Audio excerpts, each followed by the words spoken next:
Right ఇక వివరాల్లోనికి వెళ్దాం. జనసేన అధినేత AP deputy CM Pawan Kalyan దేశ రాజధాని ఢిల్లీలో పర్యటించబోతున్నారు. సోమవారం ఢిల్లీలో అశోక హోటల్లో జనసేన విస్తృత సమావేశాన్ని ఏర్పాటు చేసింది. పవన్ ఈ సమావేశానికి హాజరై నేతలకు దిశానిర్దేశం చేస్తారు.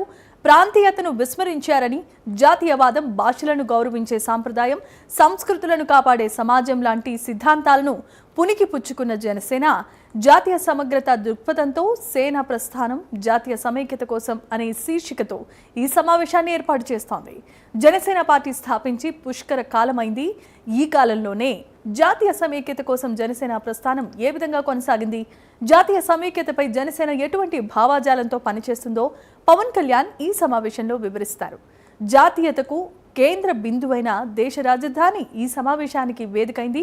ఈ సమావేశానికి ఆ పార్టీ ఎంపీలు, ఎమ్మెల్యేలు, ఎమ్మెల్సీలు, నామినేటెడ్ అయిన కార్పొరేషన్ చైర్మన్లు, ఇతర ముఖ్య నేతలు, తెలంగాణ, కర్ణాటక, తమిళనాడు, కేరళం ఇలా వివిధ రాష్ట్రాల నుంచి ఆ పార్టీ సభ్యులంతా హాజరవుతున్నారు. దీనికి సంబంధించిన ఏర్పాట్లను ఆ పార్టీ నేతలు పర్యవేక్షిస్తున్నారు.